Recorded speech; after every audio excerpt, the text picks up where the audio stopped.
What's up, YouTube? Welcome back to another one of Tyler's Tech Tutorials, and we're going to dive right into virtualization and return to that topic because there's just so much to cover.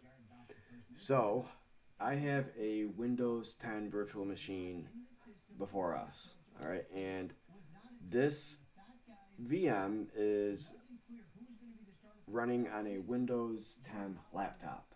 So, it's a Type 2 hypervisor. So last time we used a Type 1 hypervisor. I built a host machine with a basic desktop tower. The hardware was minimal for any consumer products. I kind of beefed it up a little bit with upgraded hardware inside with a solid state drive, 450 gig solid state drive, additional memory, and we fired away and had a good time with that. This is not that process. So Type 1 hypervisor is where you install the hypervisor on a host machine and you're running it off of that. So its sole purpose is to provide the hardware resources to all the guest operating systems that you're going to be building on that host machine. So we had like a total of 4, I think. We had DC1, we had FS1 for the file server, we had proxy server for adding a layer of security and communicating with it was directly facing the internet, so we had port forwarding and network address translation set up on that. We had a couple Linux boxes for like another web server, a few clients, Windows 10, Windows 7 clients we had, and that was all done on that specific host machine. So this is any laptop. So if you want to learn more about virtualization, you can, and I'll include the links below, you can go to and download something called Virtualbox. Oracle Virtualbox is an open source virtualization platform used for building virtual machines. It works pretty good, I'm not going to lie. Obviously, it's not VMware. It's VMware is the king tut of virtualization, but it's also very expensive. So that's why I'm not using it right now, and I want to show how to use Virtualbox because anybody can download it and learn how to use it for free. Even if you don't like computers or if you're not a tech person, you can still use it. Let's say you want to work on a couple of projects and you don't feel safe using your own personal laptop. You can actually download Virtualbox and install you can install a virtual machine, and you can run those projects in that virtual machine, and you can isolate it from your physical computer. So that's the advantage of virtualization. It also cuts back on the amount of hardware that you have to purchase. So you don't have to have 10 servers for 10 different roles and features anymore. No, you can buy one server and you can build multiple virtual machines running from that server. So let's say I have a Dell PowerEdge 3520, and I want to build 3 or 4 virtual machines. First thing I want to do is check the hardware availability. I want to make sure it has all the specs that I need, like storage. What kind of controller does it have? Is it RAID? Does it have enough memory? Does it have additional NICs for networking? this is all common factors that you want to consider when you're building this environment, or even troubleshooting for that matter. So I have, I want to build like 4 or 5 virtual machines. All right, so yes, we're going to build a Linux. We're going to build a web server, so it's going to be a LAMP server, Linux, Apache, MySQL, or AKA MySquirrel, and PHP. And we're going to build another one for another web server for development, one for live production, and we're also going to build a domain controller for our customer because that's what they want, and they also want the web server too for their website. And then we're going to build a file server and that's actually about it. And then a secondary domain controller, possibly on a separate host machine or a separate hardware. So years ago, you would have to buy a server for all of that. So you're talking 4 or 5 servers. That's a lot of money. So nowadays, as we shrink, as technology, I shouldn't say that, that was bad. As we, you know, years ago it was okay, who has the biggest and baddest hardware? That's what you need. No, not anymore. Now it's all about size and cost. I'm sorry. It's all about high availability and cost. And we reduce cost by reducing the overhead. Less hardware on site, the less we have to manage. So I can do all of that with one server.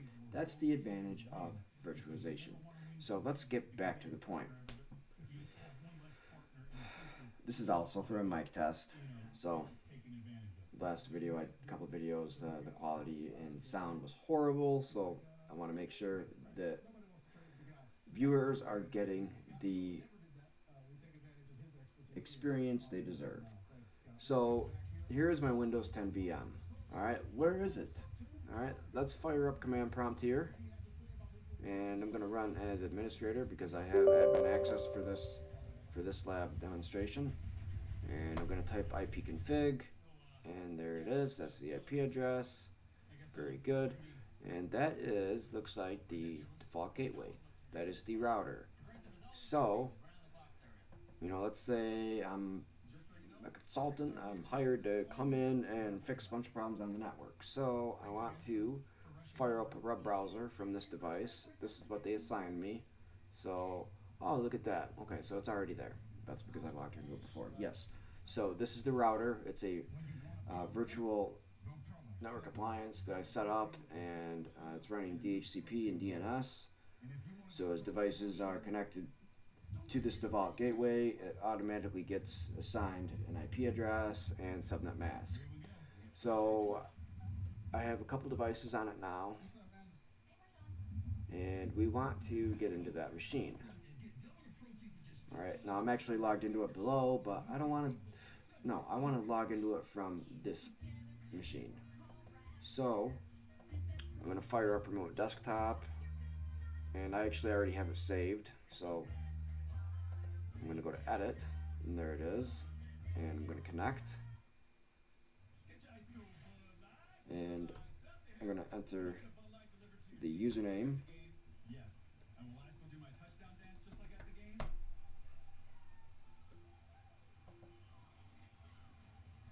Okay, so this is the penetration testing Linux box that we're going to use. Alright, so I just cloned a repository that has a security tool that I want to use for testing. Alright, so let's look for our directory, and we're going to list out all contents in this directory, and we want to look for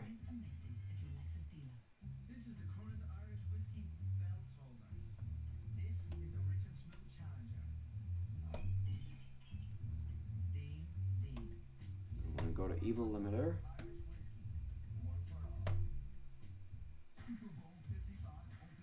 and let's look at the setup file. All right, so it's a basic Python script. I'm gonna be really diving into Python here. It's pretty awesome. Uh, so one of the most common misconceptions in cybersecurity is if you look at this person.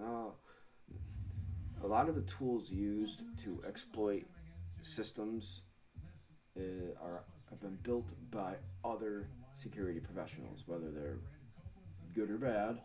A lot of these tools are custom built. It's best to actually build your own tools if you're truly uh, interested in this profession. You want to learn how to code and program, and then go through and build your own security tools for the tasks that you want to implement. So last night we did sockets because sockets are highly used for networking, and sockets is a great way to demonstrate the ability to for network programming using Python. So that's here's the Python script, and I'm not going to do anything to it. So the code or the instructions, let's see, should be right down here. Yeah. Okay. So setup install is all we want to run. So that's simple, pretty cool. Where is the terminal? Get back here. Okay, so we want to go to sudo. No, I think it's Python, right? Yeah, Python. Okay. Actually, first thing I want to do is I want to see what kind of permissions and executable permissions this file has. So yeah, we want to change that. So now, okay. So if I go to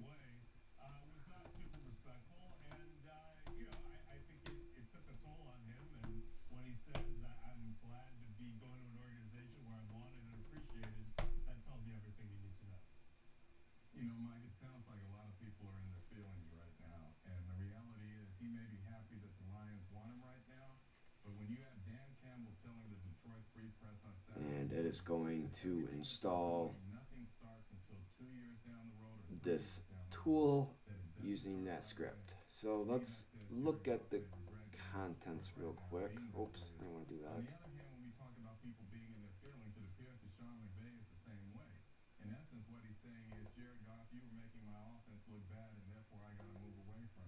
Sorry, I'm going to turn this off in a second.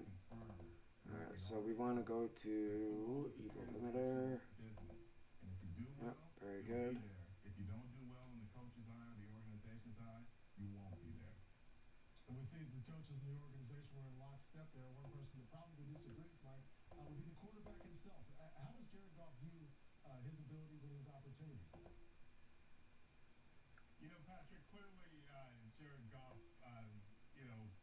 Okay, so basically what it's doing is there's a few classes and functions that are defined, and it is, if you already have Python installed, there's really nothing you really have to do. You just have to run that command, and it works amazing. That's the advantage of Linux, is you have all those tools already installed on those repositories. I'm sorry, on those distributions. So you could use, whether it's Linux, I'm sorry, whether it's Ubuntu or Red Hat, Debian, CentOS, which is awesome, by the way. OpenSUSE, which not so cool. So Python's already installed. So if I type it in, there it is. So on Windows, you actually have to go through and install it, which isn't bad, it's fine, but so much easier when it's already done. Okay, so that's it. If there's nothing else I have to do, then that's pretty cool. So now to run it, do I just go to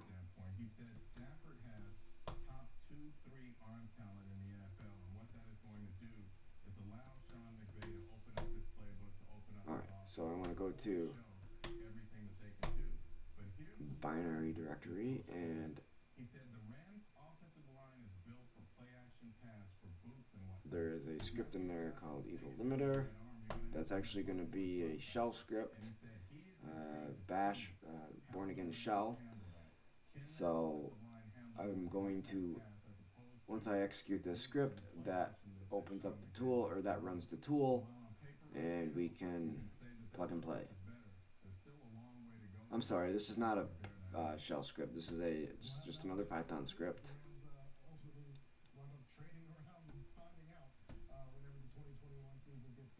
So this is a library that is built,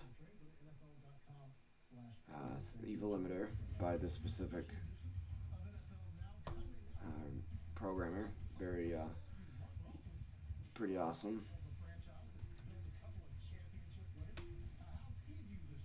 So we're gonna execute. Let's look at the read write permissions of this first. So you want to make the best burger ever? Then make it. That means selling everything. And eating nothing but cheese till you find the perfect slice. Even if everyone asks you, why? Don't listen to them. That means cooking day and night until you got paid. That means adding people to the payroll. Hi, Mom. That means QuickBooks helps small businesses be more successful with payments, payroll, banking, and live bookkeeping. Jordan knows he shouldn't eat this entire bowl of nachos, but tonight he's earned that right. Because a few hours ago, in the middle of happy hour, he recognized a sign. Not from the gods or a bolt of lightning, but from a double heart, a kissy face, and a fourth paw in hollow. Okay, so I'm just gonna have to go through and do a little bit of troubleshooting on this. I'm pretty sure I know what it is, because I've used this tool quite a bit in the past, and I've always had that same error. So Is drunk driving. NFL game day morning. Get ready for Super Bowl 55, live from Tampa. What a matchup this is. Patrick Mahomes tells us what a repeat would mean to him. Tom Brady opens up about playing for his 7th ring. Andy Reid discusses coaching on the game's biggest stage. How about those cheese? all right, so I'll probably have to install the Pip Package Installer for Linux. So let's go back to our directory here. I want to do sudo